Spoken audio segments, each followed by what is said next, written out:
want to start off with quotes from writers that you know about the writing process. No one has it easy. Mark Twain wrote, "The difference between getting the right word and the almost right word is the difference between lightning and a lightning bug."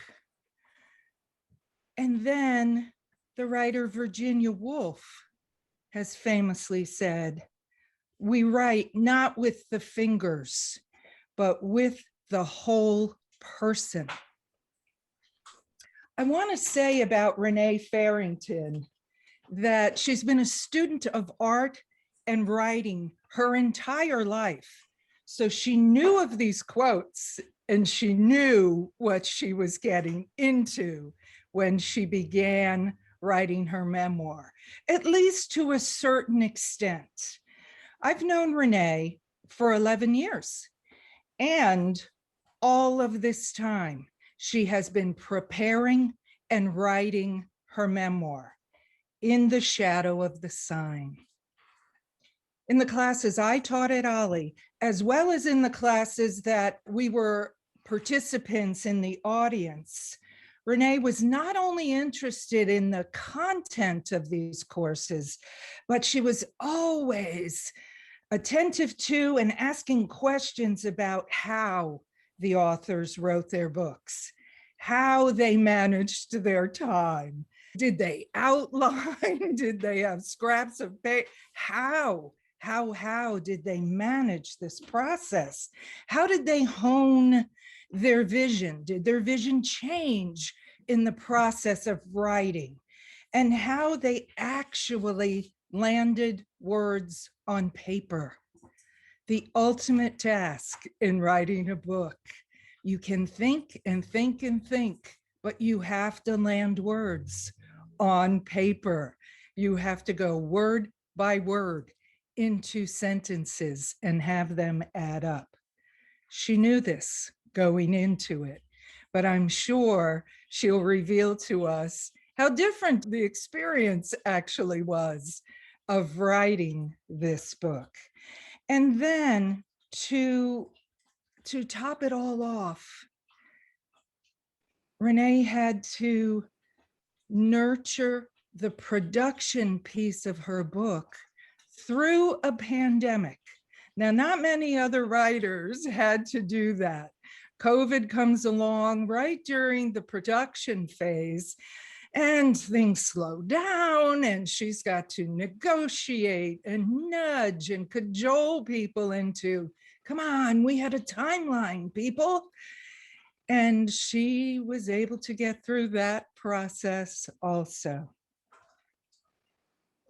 From student to researcher to writer, many of us witnessed the development of this book. And now Renee will share with us the actual birth process of creating her story. Renee Farrington, thank you for writing this book and welcome to you. Oh my gosh. Thank you, Renee. So perceptive. And of course, we have a mind meld on some things in terms of literature and art. Thank you so much for all you do. And let's go. The title of The Birth of a Book is just what Renee was talking about, trying to do two things. And I hope that's what you signed up for this class for. And that is to tell you a little bit about the process. Some of you may even think about doing a book of some sort. And I want to tell you what joy it's brought me and a couple of headaches. Also, I wanted to give you an idea of what the book is about. So we're going to go from idea to reality. There's the cover of the book. It took 12 years and I had two publishers. I lost the first one because of the pandemic. He specialized in theme parks and did guidebooks and Disney related things for theme parks. And the theme parks all closed down, and so was his business. So he couldn't produce it. So I had to find another publisher. And there's 5 different versions that I'll talk about at the end. It's a large format book. It's kind of like a small telephone book, if you remember telephone books. And it's 485 pages. It has an introduction and table of contents and credits. We have 1,000 photos, and it is a picture story book. I'm not going to call it a coffee table book because not too many people, except for my friends, when I visit them, put it on their coffee table. There's 22 pages of credits in the back. We had to get permission for about 400 different permissions for either quotes, photographs that I used, words that I used about people. It took the Disney company 2 years to give me permission for the many photographs that they gave me permission for. It's copyrighted. And between the licensing agreements that I had to pay for, liability insurance and artist fees, I'm just going to say it was costly enough so I wasn't taking any expenses, vacations to Europe, and I'm recovering. Well, the book wouldn't be here if it weren't for Gretchen Van Tassel, who's also in this meeting, coming to us from Sedona. And what happened was she kept on nudging me after I retired. You got to write a book. You got to write a book. You got a story to write. I'm not going to write a book. I am not going to write a book. Finally, in Washington, D.C., at an Easter brunch, she talked me into it and said, look, you've got a story to tell that people may find interesting. So that's why in the dedication, I say, for my parents, Maxine and Ray, and for Gretchen, who lit the spark that brought them and me back to life. And it's literal. After you retire, you kind of lose a little bit of your life. And writing this book has brought me so many treasures, as I hope you'll see as we go through this presentation. Then about 2/3 of the way through writing the book, I decided, I think I even want to publish it. So I asked several friends, can I pay you to help me do that? And they all said, no, it's just too much of a job. Gretchen refused. Well, she refused the pay, but she did sign up to do the job. And for 6 more years, she's the one who brought me through the production. So that's why on the title page, it says produced by Gretchen Van Tassel. Well, the writing began at Ollie.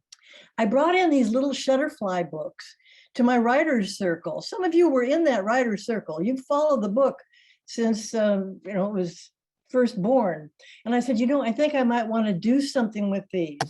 So I passed them around, and I don't remember if anybody in the writer's circle noticed the typo. You guys see the typo? Well, Gretchen sure saw it when I showed her. I'll wait till the discussion period and see how many of you see that typo. And they laughed at some of my narration, and I thought, I think I've got a book here. So the book has photographs on every page. Sometimes 1, sometimes as many as 4. And this is the way the book looks. By the way, the pictures, depending on what version you buy, will be in color or in black and white. So what's it all about? Well, it's 48 chapters, and it's in 3 parts. And I try to answer the question that I put at the top of the blurb, where you see my picture as the author and know as a reader, this book is going to be written in a pretty lighthearted style. And my question is, and you can decide whether or not I answer it today, what can you expect from a baby called Potsy, born to a cartoon animating father and a fantasy loving mother? Well, let's find out.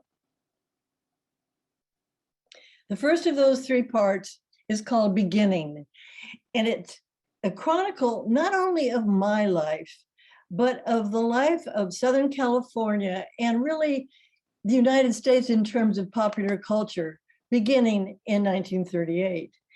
And I had in this part 1 a map made for the chapter called A Beginner's Guide to La La Land.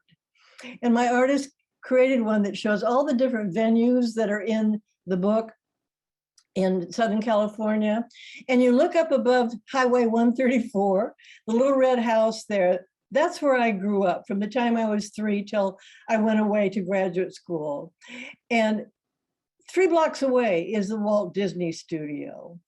Down below Highway 34, you can see the Santa Monica Mountains. And on this side of the Santa Monica Mountains is the Hollywood sign, which is on the cover of my book. So that'll play a big theme. One of the things that I want to do today is to point out the themes, the threads that go through the book. Well, there wouldn't be a book if it weren't for Maxine. That's Maxine Patton. Her chapter is called Maxine Once Upon a Time because she was very much influenced throughout her life by fairy tales and fantasy. She was an artist, and artists also have huge imaginations. There you see her. She was born in 1914. She was probably about 6, dancing in the front row on the left there as a little fairy. You can see her when she graduated from high school and married my father when she was about 17. And then as the mother, I remember growing up in sort of a glam shot. Down below, you see one of the paintings she did. She was probably about 40 and just starting her art career. And it is of her whole family growing up in Culver City.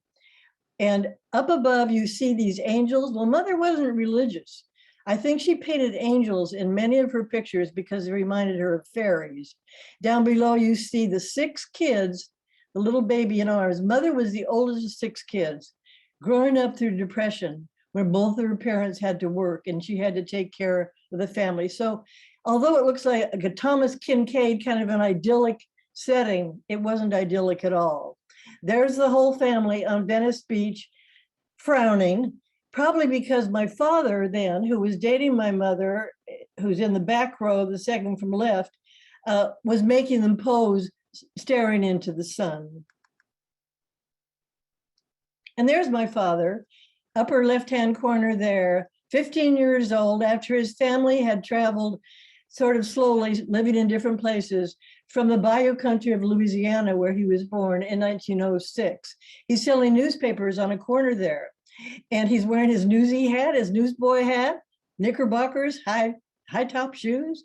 This was probably about 1920, 21. And down below, there he is at his drawing board. My father communicated all through his life, well, in writing. He was also a very good writer, but also with his pencil, with his art. And here he is as a young man making his cartoons. His dream was to work for the Walt Disney Company. The Walt Disney Company started in 1923. And my father, in about 1930, was longing to work for them. And here you see a cartoon that he wrote. He often, in his cartoons, showed most of it in black and white and just his red hair. And we see him surrounded by kids saying, "Hey, won't you draw us a Mickey Mouse?" And my father is saying how crazy cat cartoonists get that way. Well, at this time, he was animating Crazy Cat and Betty Boop at another studio and longed to work for Walt Disney. Here's another one he did. This is my favorite that he did about wanting to work for Disney. It's a big one. I have it hanging in my house. And we see Red running out of the frame there. And Mickey Mouse is back at his unfinished landscape. And he's saying, "Hey, Red, come on back and finish your picture. Can't do it. Your boss is advertising for artists, and I've just got to eat." And this was done in 1931. And he says, the starving artist gets a break thanks to Walt Disney. Well, he won't work there until 1937. I think you get an idea now that one of the threads that will go all the way through the book is the art that expresses me as a kid, my father and my mother as an artist, and certainly these cartoons. They had a cartoon courtship. My father was sending love letters to my mother in cartoons. You see the one on the left where he has Crazy Cat on his drawing board, and he's saying, "Is there any other language I could use to better convince Maxie that I'm plumb nerds about her?" That's nuts in 30s style. And then the one on the right, "Hello, honey, I loves you." Here's one of the letters that my father wrote to my mother, who lived about a half an hour away from him. And this one is done on after a date they had had. And you can see the drawings along the side, see that they have numbers, and each one is showing a different event on their date. You can see them going out for a ride in his rumble seat car up there. Well, I absolutely love the one of them dancing. It's really my favorite drawing that my father ever made. And this is what he wrote about it. You might call number 8 a puzzle picture because it's meant to be a symphony of lines. After making miles of pencil lines at the studio, it's a natural tendency for us all to see what we can do with the least lines possible. Often true in literature with words. Sometimes the results are pleasing, other times quite puzzling to those uninitiated in the lineal rhythms. So my mother at 17 was getting these love letters from my father, who was 24, and he was expounding on his art. Before they got married, he drew her a prenup of sorts, showing all the ways that he's going to help her around the house when they're married. He never did, that I could see. But down at the bottom, it shows the two of them on a map of Catalina. That was where they were going to go on their honeymoon. And then on the right, their marriage. She's looking an awful lot like Betty Boop in the picture. So there's the photograph of her and him in her grandmother's garden. Her grandmother's house was next door to my father's house. That's how they met. And then on the right is them on the SS Catalina, going for their honeymoon on Catalina with one of the outfits my mother fashioned for herself. Well, through 44 years of marriage until my father passed away at the age of 69, he was sending her cartoons. Here's one that he did in 1969. It's a combination Christmas and birthday, because my mother's birthday was 4 days after Christmas. In the top one, she's dancing in a Santa Claus costume. In the bottom one, she's tossed off all of her Santa Claus suit and she's dancing in her birthday suit. And on the right, after I left the nest, and the twist was popular in the 60s, they sent out a Christmas card showing a film strip, which is a sort of a graphic image in the book, Merry Twistmas. Even right up till the year before he passed away, my father was sending my mother cartoons. And I didn't discover these until I was writing the book, and I found this envelope with one of those twisty strings on it that ties it up, labeled love letters, and I found these.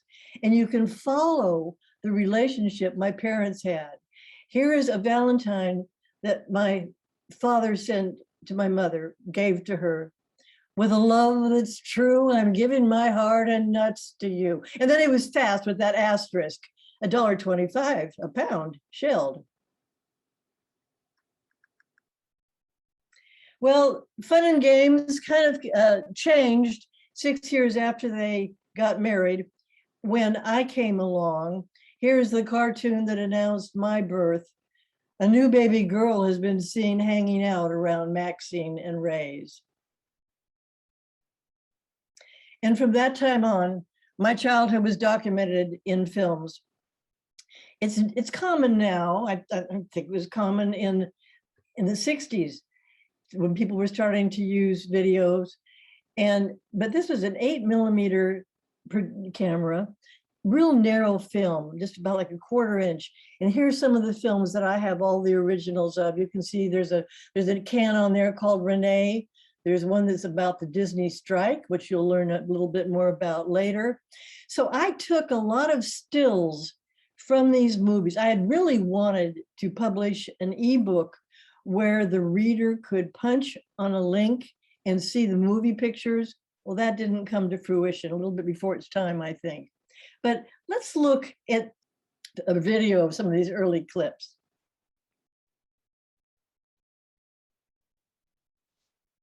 My father made these show cards. All of it was annotated. Life began at 8:10 for our baby girl on the night of July 31st, 1938. She weighed 8 pounds and was redheaded. Homecoming day. Ray assumed the extremely delicate task of carrying her without breaking something. Well, I love this because it looks like Mother is sitting in this cartoon car and without a driver, as if my father just happens to be welcoming her and she has a blanket on her lap and he picks it up and that's me. So that's my debut. If I ever wanted to say that my life was in pictures. My early toys came from Disney, that never allowed now, but that was ceramic rabbits. My best friend was Pluto, with whom I was having very tough conversations at this time. And my father, and we'll continue this later, but my father was working about 3 blocks away at the Walt Disney Company. I feel sorry for the people who looked at me when I was first born, who were supposed to say sweet things about me, because I look as if I was separated at birth from Winston Churchill. I was portly. Apparently, my mother says that was a good thing in those days, but my family all started calling me Potsy at that time. Some of them still do. So I was united for life with Walt Disney. There I am with Pluto and with the 3 little pigs from a cartoon that Disney had made, very early cartoon. There's Pluto over there and the ceramic rabbits from Snow White. Well, finally, in 1937, my father's dream came through and he worked at this Walt Disney Studios. You just saw the sign. It was called Walt Disney Studios, Mickey Mouse and Silly Symphony Sound Cartoons. That was the hook, is that they were animated to sound. You've heard of Merry Melodies and Looney Tunes. That was the whole gig about making these cartoons. You see Skeleton Dance found below. The greatest talking picture novelty ever screened. That was done in 1929 before my father was there. And there my father is with a little hair he has remaining, sticking up straight and some false hair for beards and his fellow animators ignoring them. But it looked like they had a very good time at the studio. So this is the sign that I was just talking about. And these are the animators who are working on Snow White. My father didn't work on Snow White. Here he is with his lighted animation board doing the evil queen in Snow White.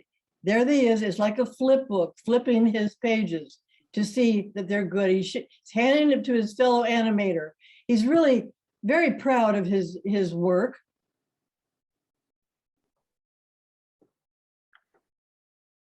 That's a model sheet behind him. A model sheet tells the animators how to create certain ones. This guy does not think that his animation of the evil queen was at all worthwhile. And now we see that this drama that has been directed and photographed by my father comes to a very sad end. It's a melodrama, quite serious. He has to throw his work away.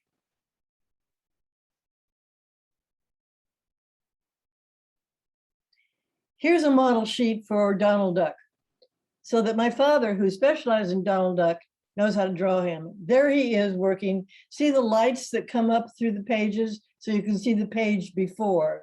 There he is. He specialized in Donald. He's making drawings that will be used for a film, a cartoon. Here's his fellow Donald Duck drawer, and my father is trying to get his attention. See how they flip back and forth? Now, this is a moviola.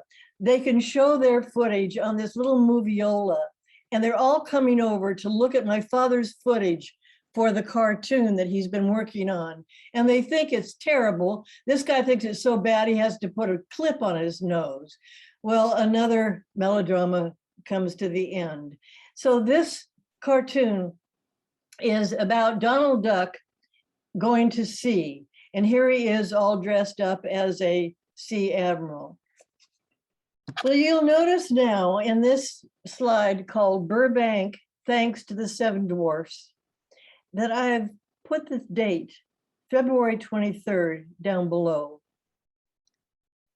Today is February 23rd. When Michelle said that she wanted to do a celebration for my book, she said, let's choose a special day that has some meaning for your book. So I chose February 23rd. On February 23rd, Walt Disney was given a special Oscar at the Academy Awards by Shirley Temple for the Snow White and the Seven Dwarfs. There's the big Oscar for Walt, and then all the little seven dwarf Oscars down below. Snow White was a tremendous experiment to do a full-length animated feature and a tremendous success critically and financially. So much so that Walt Disney and his brother Roy could finance moving from that studio that I've shown you near where I was born to Burbank, where he established this big campus. It's like a college campus that he opened in 1940 on February 23rd. And you see behind them some of the animators, the painters, the people that are working, but it's a large sprawling campus, still is the headquarters of the Disney Company. So because Walt moved the studio there, we moved also, lived nearby the sprawling campus in Burbank. The idea of Burbank being second best to Hollywood is one of the strongest themes in the book. So here I'm showing you a picture that I saw while I was writing the book. And the name of this picture is A View of Burbank. So what do you see?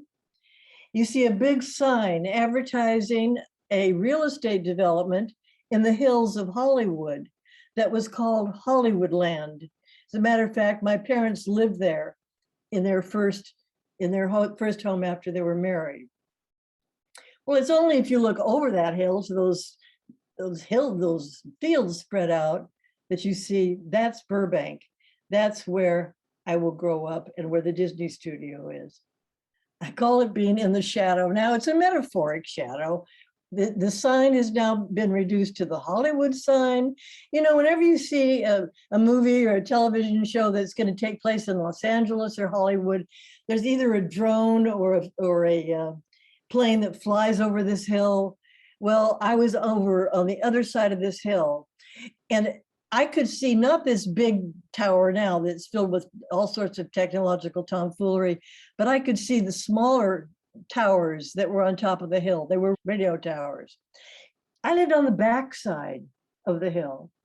The Hollywood sign faces all the glitz and glamour of Hollywood. So I was on the wrong side of the glitz and glamour, I thought to myself, really, until I finished the book. I could see from our side of the hill these Klieg lights that would go back and forth from the premieres in Hollywood. I could see them on my side of the hill. Much later, when Johnny Carson brought the Tonight Show to Burbank, he kind of made fun of Burbank, although really it had NBC Studios, Disney Studios, Warner Brothers, Columbia Ranch, Lockheed, and you know it's a worthwhile town. It even was in the 40s, but it's always taken sort of a second seed. Well, so Daddy drew Donald for Disney. He was in this animation building on the campus I showed you. And on the left, you see the sign for the corner of Dopey Drive and Mickey Avenue, where the animation building was. Let's look at a few scenes from Disney and my father's time there. This was in 1938 when Walt had created, after Snow White, he held this big party for everybody who worked on it. And he said, look, you can forget about sales, you can forget about work, you finished Snow White, and you're just going to have this big day of pleasure and relaxation. And here's some of the band from what was called the Narconian. And my father cut into the band here. This scene takes place much later, but my father is playing around with his imagination. It's on the roof of the ink and paint building at Disney's. This is the building where the women, they were all women, worked painting the cells the animators did. And this woman is an ink and paint woman whose name is Kay Sumner. She's 6'2". She started the Tip Toppers Club, and she and this fellow are doing a jitterbug, and my father is showing the musicians that were from that picnic that Walt had set up. By the way, everybody called him Walt. He was never called Mr. Disney. Here's Kay Sumner again on another activity that the Disney company had. This was a yacht trip to Catalina. Now, all of these scenarios of the animators and ink and paper, my father is directing, is, now you do this, with his cartoon imagination. She can't get her little camera to work. She seems to like to ham things up as much as my father did. So they went to the Catalina, to the Isthmus, to Christian's hut, which had been constructed during the film of Mutiny on the Bounty. My mother is second from the left with the lay there, and they all come in to have a drink and sit down after that yacht trip. These are animators' wives taking their order. They want tall drinks. This is probably around 1940. Probably that's rum and Coke, one of those old Coca-Cola signs. And he is asking for them to pay the bill, and they pay it with shells. So there was a lot of fun. They were young, they were in their 30s, but the fun kind of stopped when the animators and ink and paint people went on strike. And my father did a 20-minute documentary on this strike, starting with Walt, a letter to Walt explaining why they're going on strike, primarily because they wanted to join the Screen Cartoonists Guild. And this is an imaginary letter that he's done for this documentary. It wasn't a commercial documentary, it's one that he just did. Here they are at the entrance to the old entrance to Walt Disney Studio, which still exists on Buena Vista, which you often see when you see Disney productions. And they are on strike. There's the hills beyond. That's the hill that I was talking about, Hollywood sign on the other side. Their pickets were quite creative. You see the fashions of the time. The Screen Cartoonists Guild was part of the AFL. And as they come around, you will see that the woman with the white skirt and the sweater, black hair, is my mother, who is going on strike, saying that she was sort of a laboratory technician, which she really wasn't. But their signs were a lot of fun.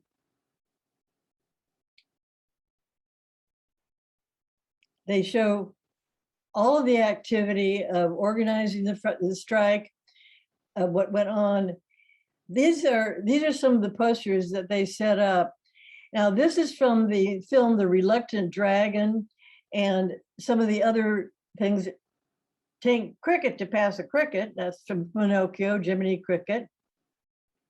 There's Donald, more from The Reluctant Dragon. That was the big film that was being premiered at the time the strike was going on, and they did actually strike there. There is a caricature of Walt Disney up there.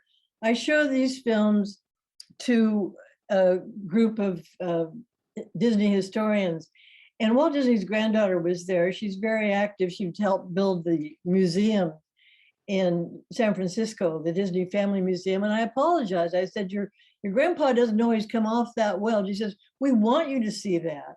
This was done when the war was going on. It was done when they were striking. It was done when there were all sorts of family problems that were going on. So she didn't object to it, and she was gracious about it. Here they are, They're taking their signs to the premiere of The Reluctant Dragon. They even had a nursery school there. There I am in a rocky boat, topless. And so I was on strike too in 1941. I talked about Jiminy Cricket.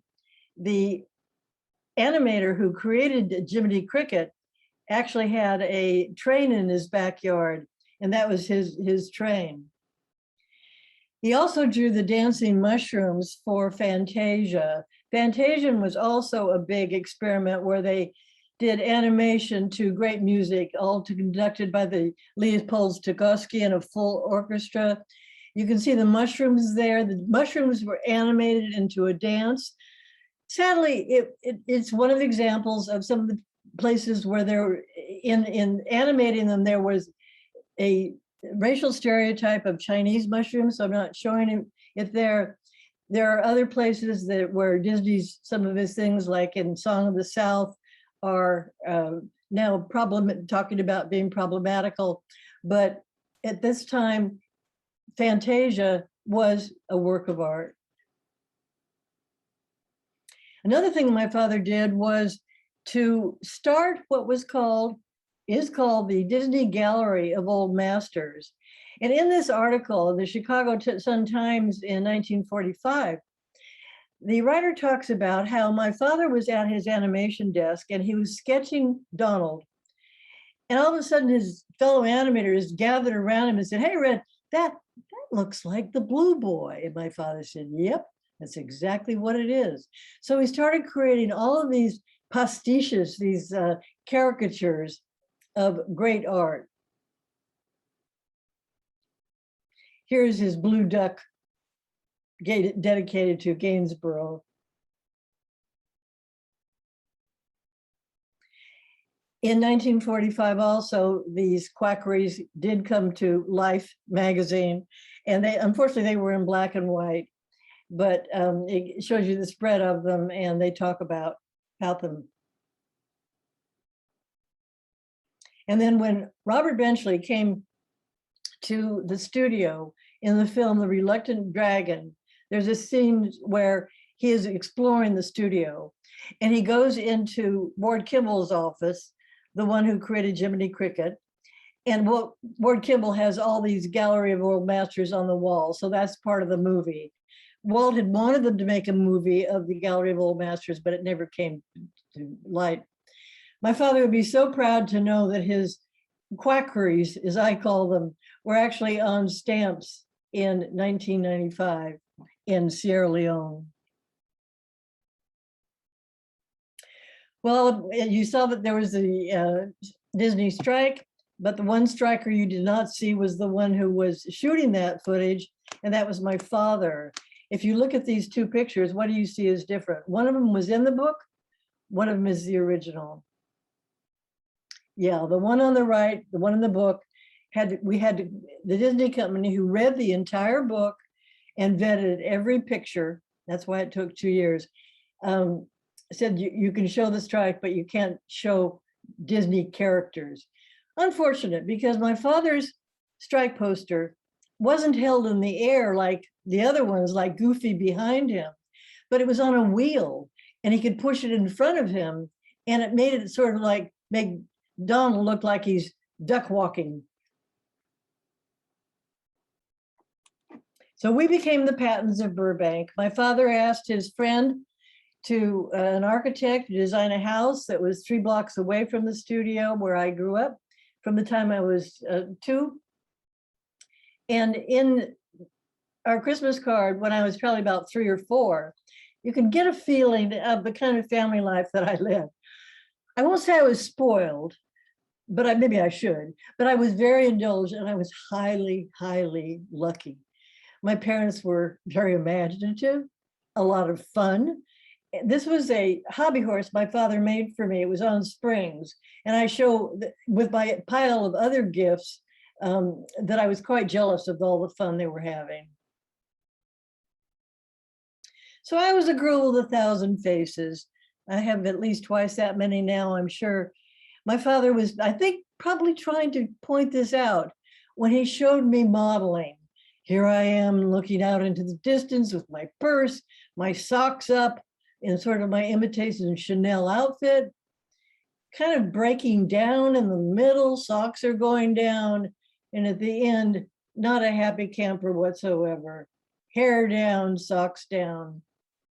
And I got to play at a sort of Disneyland before there was a Disneyland. I could see this Disney water tower, and there's the fence for the Disney company. See that little bridge over the culvert? We called it the Nancy Drew Bridge because that's where we would sort of act out some of Nancy Drew's scenarios. And on the right is the scene you're going to be seeing at the end of this presentation. This was what we called our Polywog Pond. It was in the fields across the street from the Disney company. I think the water, which was kind of from an unquestionable kind of a source from the Disney company, is filling this pond. One of us is walking across the pipe there. Our neighborhood was zoned for horses in the backyard. So you see that one of the playmates has gone in. So we do Westerns and act out other Hollywood movies in this land. One chapter in part one is the school days chapter. Here I have drawn my school as sort of a ivy colored. It was ivy colored covered, but it wasn't Ivy League at all. And it was only really 2 stories high, not 3. On the right, there's a typical classroom, not mine, but one just like I was in the early 40s.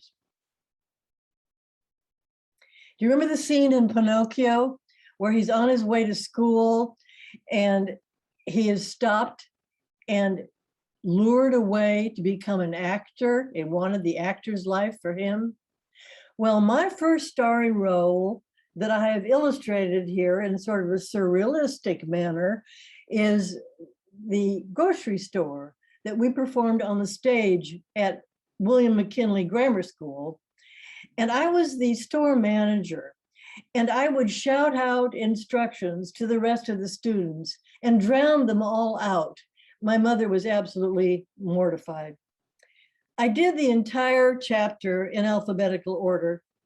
And the W is for Wood, Natalie, who was a classmate of mine in the 3rd grade. I think you can figure out which one is the movie star and who probably copied whose coiffure. But I have a diary that I did in when I was in 3rd grade, when I was about 8. And I was very jealous of Natalie Wood, who was about 2 years younger than I was, 2 weeks younger than I was. And I said, she gets to wear jeans to school and Mama won't let me wear the jeans. Another chapter in the first part is called War on the Home Front.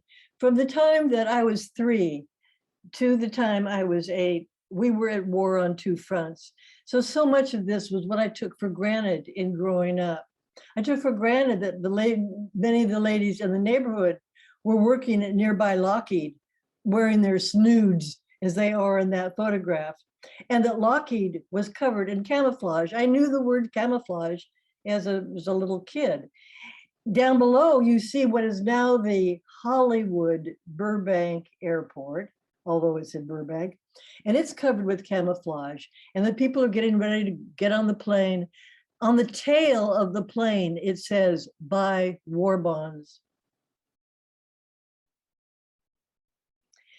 Throughout the book, I will show different advertisements, different posters. And so the book becomes not only a chronicle of me, which I don't think you want just that, but a chronicle of a place and a time. So here are some of the scenes that I grew up with. In our classes, we had buy war bonds posters. We also had propaganda posters. War was part of our life. Underneath that, my mother was shopping with ration books. On the middle, you'll see leg paint. And perhaps some of you know, perhaps you don't. These were liquid stockings because nylon was used in the war for parachutes. So the women painted their legs, and with their little eyebrow pencil, they made that seam down the back. We had a victory garden, and here's my chronicle of VE Day, which I celebrated with even on the plane that was going over VE Day. My father was let go from Disney's after the strike, as the other strikers were, and hired back during the war. He worked on Donald Gets Drafted. The Walt Disney Company did lots of films, training films, cartoons for the war. Another thing my father did was to, now they could join it, the Screen Cartoonists Guild. And my father was one of the presidents of it. But they also had this publication called Service Ribbon. I'm not sure if everybody knows that when you rib somebody, it's kind of like you're making a joke. You kind of like punch them in the ribs. So that's the joke here. But look what the ladies are doing. Not only are they glamorous to entertain the troops abroad, which is where this publication was sent, but one lady is drawing the seam on the other lady's painted stockings. Well, I have a chapter called Fast Times at Burroughs High. My high school in Burbank, you can see the influence of Hollywood here in the 1955 yearbook, the year before I graduated. And on the right, how the seniors are celebrated by showing a premiere. Well, here are two Burbankers who were born to be stars. The one on the left went to my high school when it was a junior high. So that was a few years before I went to it. Her name was Mary Frances Reynolds. And she was Miss Burbank. And when she was Miss Burbank, the Warner Brothers company saw her, signed her to a contract, and changed her name to Debbie Reynolds. There I am on the right, in another one of my starring roles on stage at Burroughs High, singing La Vie en Rose, since I was starting my big interest in the French language. The last one that I'll show you from my alphabetical part one is sex lessons and how they were learned. As I said, magazine advertisements and these kinds of chronicles go all through the book to show what the times were like. So I was very influenced by a subscription that we bought from a traveling salesman came to the door from True Confessions, and also these advertisements such as "For lips men love and love to kiss, Tangy." Gretchen just gave me some makeup that they still sell Tangy. So part two is becoming. There I am, the curly-headed, little white-tooled high school girl at 17, and at 21, the graduate with hair down below her waist. And this part talks about all the influences that were going on in my life during that period. Well, one thing, of course, that influenced the whole time of part two was the fact that I was in college from 1956 through 1960. On the left, you see the University of California at Santa Barbara's setting in 1944, before it was there. And it was a Marine Corps air station. And it's in Goleta. It's not in Santa Barbara. It didn't move from Santa Barbara to Goleta until the early 50s. By the way, this is 1944. And on February 23rd, again, in 1944, Goleta was bombed. This was a Japanese submarine that was in the water off the Goleta. And on the golf course there, you will see a plaque to the fact that there was a bombardment from the submarine. Nobody was hurt. On the right, the campus today. It doesn't look at all like the campus that I know. You have to look very hard to see any of the parts of the campus that I knew from 1956. Well, because this is an academic period in my life, I did every chapter a letter of the alphabet. A is for academia. It is an academic school, although it has a party school reputation. Here was a visiting professor that we had while I was going to school there, Aldous Huxley, and he's giving a speech to the students. I know some of you might be chuckling as to what he might be speaking about, but we'll leave that. And then B is for beach. That does add to the party flavor. Here's some of Santa Barbara's finest on their way to the beach. And on the right, C is for campus. It was the early days. The campus didn't start building there until the early 50s. There were only a few regular buildings. You see one in the back that was a beautiful Frank Lloyd Wright Prairie style. But on the left, you see one of the barracks that was left over from the Marine Air Station. We went to classes in barracks. Many of the residence halls were in barracks. We ate in barracks. There's some co-eds coming out. We wore skirts below our knees. This was UCSB in the 50s. In that part, we have G is for Gaucho. We have a real Gaucho on the left. This is the mascot of the University of California at Santa Barbara. Real Gaucho from the Pampas on the left. On the right, fantasy Gauchos. The one on the right is Walt Disney in his Gaucho pants and spurs. And the one in the middle is Donald Duck in his Gaucho pants. And then on the left is Roy Disney, his brother, in sort of spurs. They were sent on a goodwill mission to Latin America by the United States government. And also, from what I've read, it was sort of a time in 1941 for Walt to sort of sit back from the time of the strike and some of the difficult times. From this, they were influenced to make the full-length feature, The Three Caballeros. Well, how did Santa Barbara get a Gaucho for a mascot? Well, this was in the early years of Santa Barbara College, when the football coach decided that a road runner, a spindly-legged bird, was not quite right for a macho football team. And he had seen Douglas Fairbanks as the Gaucho, which was in 1929. And he also had seen him as Zorro. So you put the two together. I know it scares Gretchen. I had a bobblehead of this one time. Just don't show that.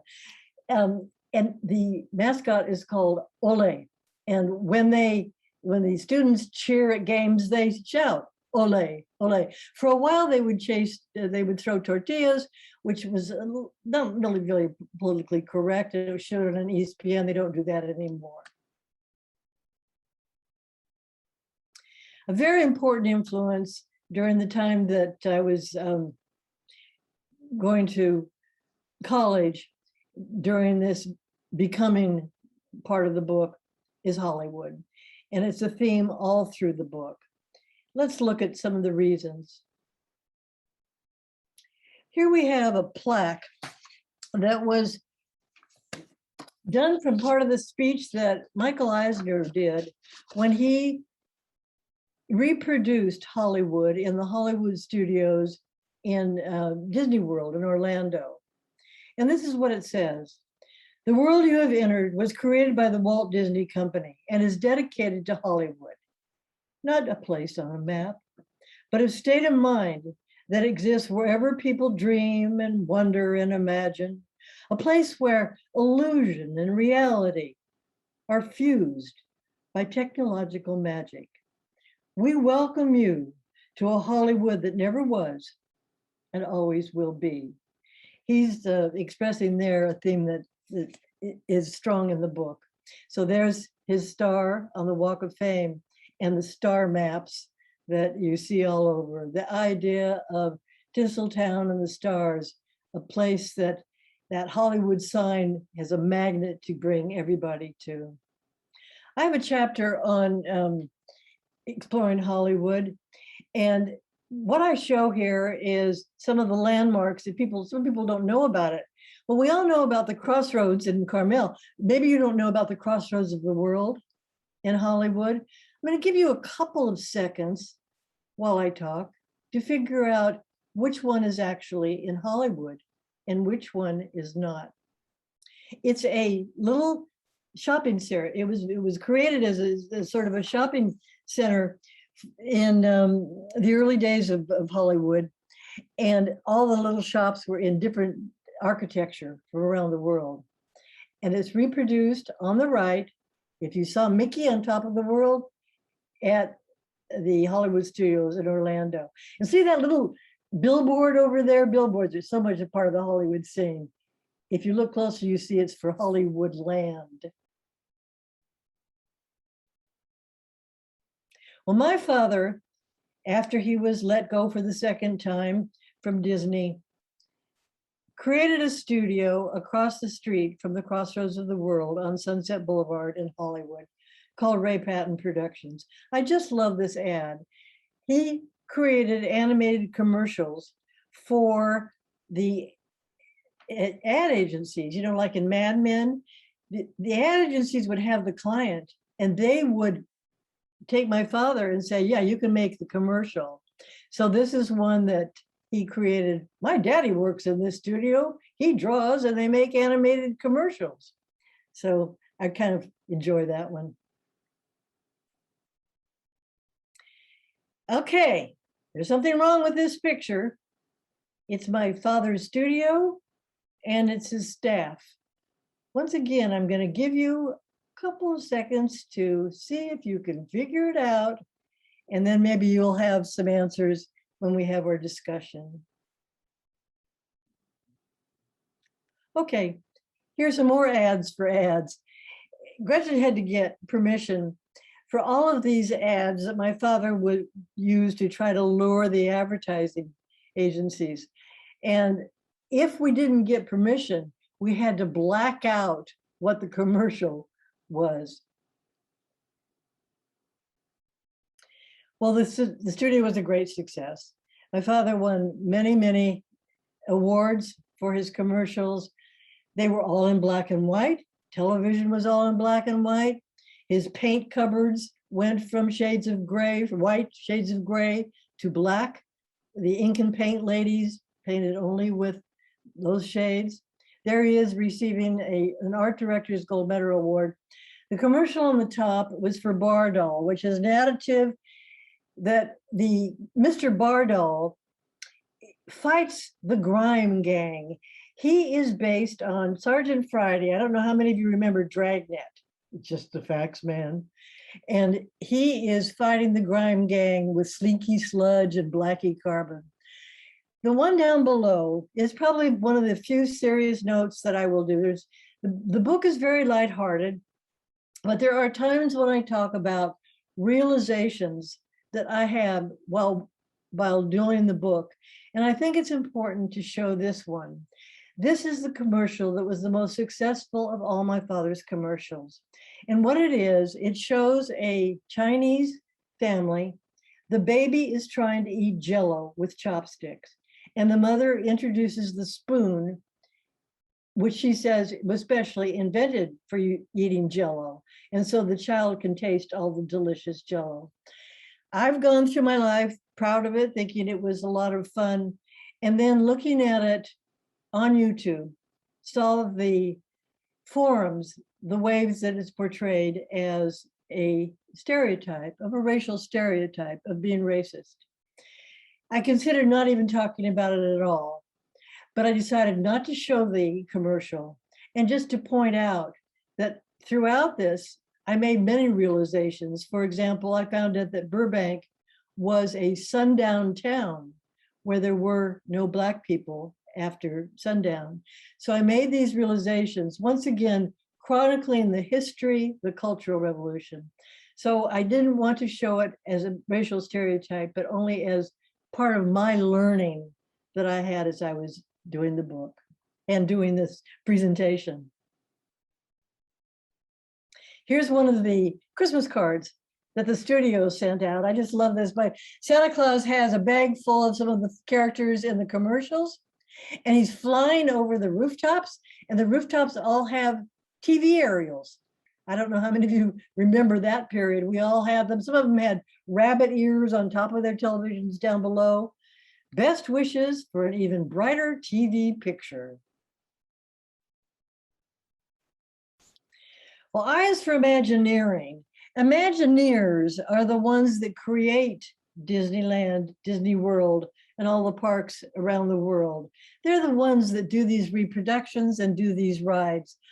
I was dying to work at Disneyland, and finally, in my junior year, I got a job working at Disneyland in 1959.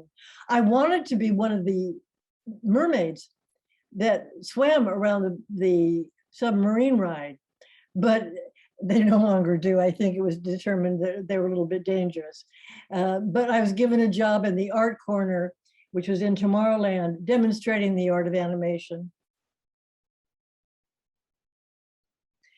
And the last in the alphabetical chapters in part 2 is about my romance with the young painter, Richard Serra, when I was in my senior year and my first year of graduate school in the last part of the 50s, first part of the 60s. And he became the world-renowned sculptor, Richard Serra. Here you see, second from the end, the giant mega sculpture that he did called A Matter of Time. And it's in the Guggenheim Museum in Bilbao, where Frank Getty actually created a room just for it. You see how tiny the people are? The idea of these torqued ellipses, sculptures, is that not the viewer anymore, but the viewer becomes a participant in the art, walking through the art and feeling it undulate, the walls undulate as you go through. The one on the right is called Sequence, and it's now at Stanford University. For a couple of years, it was at San Francisco Museum of Modern Art in the atrium right after the museum was remodeled. Well, let's talk about part 3, being. I hope that perhaps in talking about this part, and I hope in the book, it shows how all these influences that I've been talking about went together to tie up who I am today. By the way, I'm wearing that shirt that Gretchen gave me today in honor of this presentation. And one of the very strong themes is childlike wonder and imagination. Walt Disney said, that's the real trouble with the world. Too many people grow up. In that part, I have a chapter on Potsy in grown-up land, about my career working as a product developer in toys. And whenever I would talk about these toys, I would always talk about how letting a child engage with toys is so important to help them really see things through their sense of wonder. Rachel Carson said, if I had influence with the good fairy, I would ask that her gift to each child be a sense of wonder, so indestructible that it would last throughout life. So there's Potsy playing in the middle. On the right, you see me in the company that I was in when Gretchen and I met and I taught her about product development. You see some of my influences back there. You see Captain Kangaroo, you see Jim Henson of the Muppets, Mr. Rogers, and Alexander Calder, who did mobiles and other play-like art objects. Another career. After I did my graduate work at UCLA, I got a general secondary credential to teach grades 7 to 14 in any subject. Well, I wasn't that versed in all subjects, mostly in English and in French. And here you see me at my first school. It was in Westwood, where I had trained at UCLA. And I was teaching the sons and daughters, many of them of celebrities who came in from Beverly Hills and Bel Air. There was Bonnie Raitt from John Raitt. There was Beau Bridges, Jeff Bridges. There was Jane Mansfield's kid. I taught John Landis, who was a class-like clown who went on to create Animal House. And on the right, a school where I taught in Switzerland, again taught the overprivileged. Here you see the faculty. I'm in the red there on the right. And we're eating up on top of one of the Alps in this ski resort where I was teaching. It's this Gstaad in Switzerland. And we are waiting for the girls that you can see in the room next door to finish dinner. And they're going to ski down the hill with torches in kind of this snake-like thing. They had 2 hours of skiing as part of the curriculum every day during the season. Well, here's another career and sort of another theme. One of the themes throughout the book is me trying to find a husband, for a boyfriend first, and then trying to find a husband, because I read the ads that said, she's lovely, she's engaged. And I thought I wasn't lovely if I wasn't engaged. So finally, I did find a husband. And if you want to talk about that in the chat or read the book about it, you'll find out how I found him. But he and I built a boat in the backyard, a yacht, a ship. She becomes a catch-rigged motor sailor. From the tip of the bowsprit on the left to the very tip of her stern, she's 57 feet long. When she's fully rigged, she's 32 tons. Here she's on a flatbed truck being taken out of our backyard and then going under the bridges we had to get permission for. My husband is up there on the bow and she's going to her launch. I described the whole launch and the whole experience in the whole book called Marriage Afloat and on the Rocks. Here we are when the marriage wasn't on the rocks, in our salon or living room on board. It was our only home for many years. We sailed the boat from the West Coast to the East Coast. The farthest north that we went was Santa Barbara on the West Coast, and here we are docked in Santa Barbara. I'm dinging out to the boat where my husband and our big 65-pound dog is waiting for me. We went through the canal, which was one of the highlights of the whole trip, and it was something I wrote about in one of the many magazine articles that I would write to sort of supplement our income. Our income was just my husband's Air Force pension and his Social Security. So this would supplement it. The one on the right was an article I wrote on a little port on the west coast of Mexico called San Blas. It was a pirate hangout at one time, and it's where the bells of San Blas exist that Longfellow wrote about. Well, my mother visited us, and she made watercolors that were so well accepted in the illustration of the magazine that she sold them from the magazine. So one of the threads through the book is my mother's artwork that you saw some early examples of. I didn't understand until I gave her an art show at the assisted living place where she lived in Salinas at the end of her life, how much her art meant to her. The day of the show, she came well, actually the day that she was interviewed for this article up on the top was Halloween. And when she came for her interview, she had borrowed her caretaker's costume. So there's that same fairy tale love that you saw in the early pictures. And there's that picture of her family that she talked from as she was interviewed. Down below is a collage that she did toward the end of her life.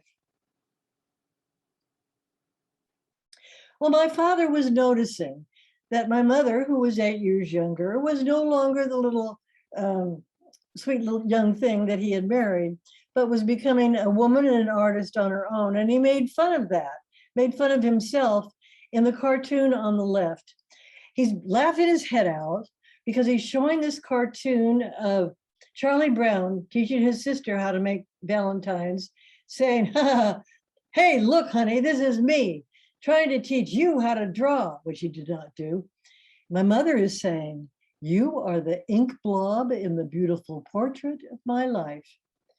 Well, can you see how these cartoons are different? The one on the right is the one that's in the book. Do you know why? Let's look at the next slide.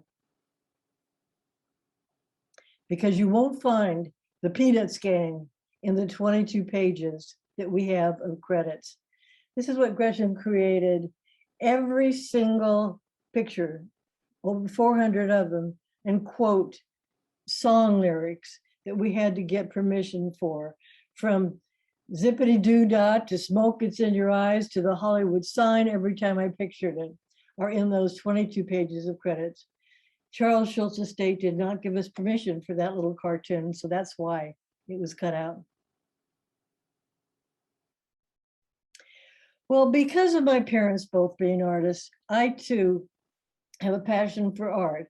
Now, you've seen a couple of examples of my artwork as a kid. It really hasn't advanced very far from there, but art is my passion. I got to have art.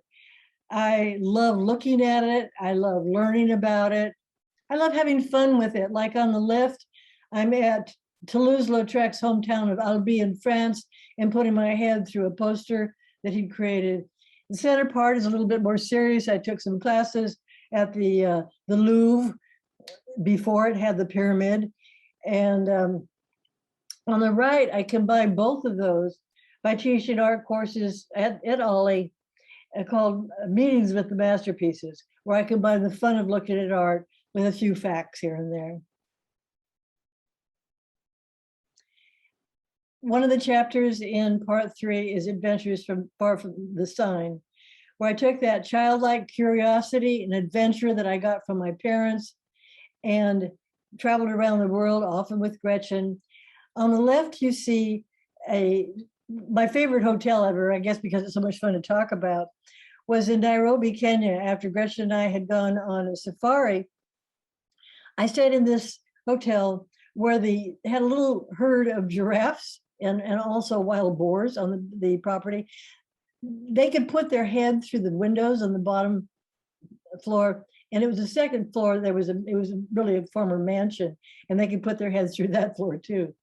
In the middle, I sort of cut Gretchen out of this picture, but we posed in Beijing, China, before we went to go on the Great Wall as the royalty in the Forbidden City.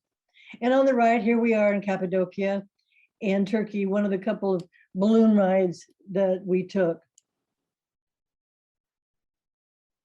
This picture, I think, is so important to tie threads together because it is of us in Morocco at Rick's Cafe in Casablanca, where we had taken a long, not very interesting, not particularly comfortable 3-hour train ride from Fez in order to visit a reproduction of a place that never existed until it was created on a Warner Brothers set in my hometown, Burbank.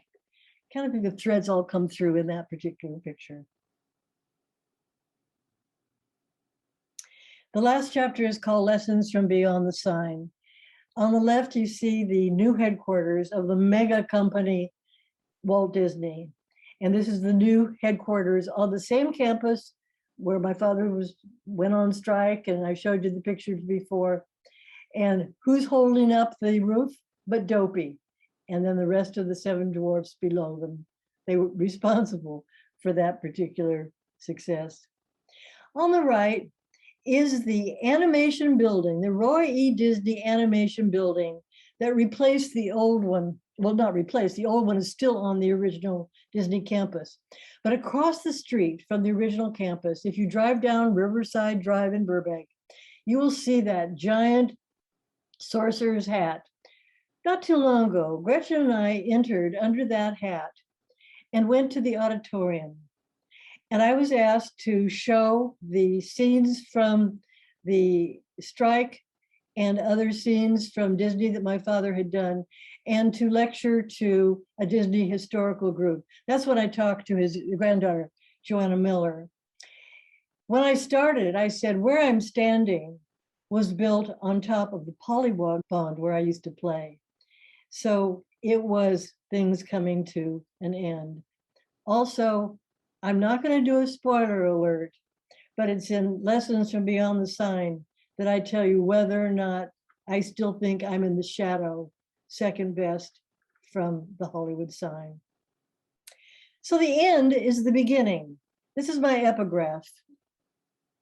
It shows Renata at rest, and it's from T.S. Eliot, who said, "We shall not cease from exploration, and the end of all our exploring will be to arrive where we started and know the place for the first time." That's what happened to me. All the things that I learned as I was writing the book, All the things I told you were exactly from the book. And it's written in the same way as just this conversation we've had. All of those seem to come together. It was a fabulous experience, usually. So Walt said, there is more treasure in books than in all the pirates' loot on Treasure Island. Well, I think I've talked to you about some of the treasures I found. I hope that if you read it, you find a few. He said, it's kind of fun to do the impossible. Well, I won't compare us to Walt Disney, but I'd say that there were some times that were very difficult, as Renee Curry talked about at the beginning, that seemed as if it was impossible, like when I lost the first publisher.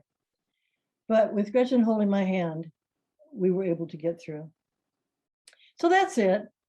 If you want to know anything more about the book, you can go to my website. You can also communicate with me there by email. It's reneefarrington.com. Here are the formats the book comes in. It's either soft cover or hardcover. It's either in color or black and white pictures, and it's also in an ebook on Amazon. And you can get it through my site or through Bear Manor Media, my publisher, Amazon, Barnes and Noble, Walmart. And it's in stock at River House Books in Carmel and Downtown Book in Salinas, and also at the Star Market in Salinas.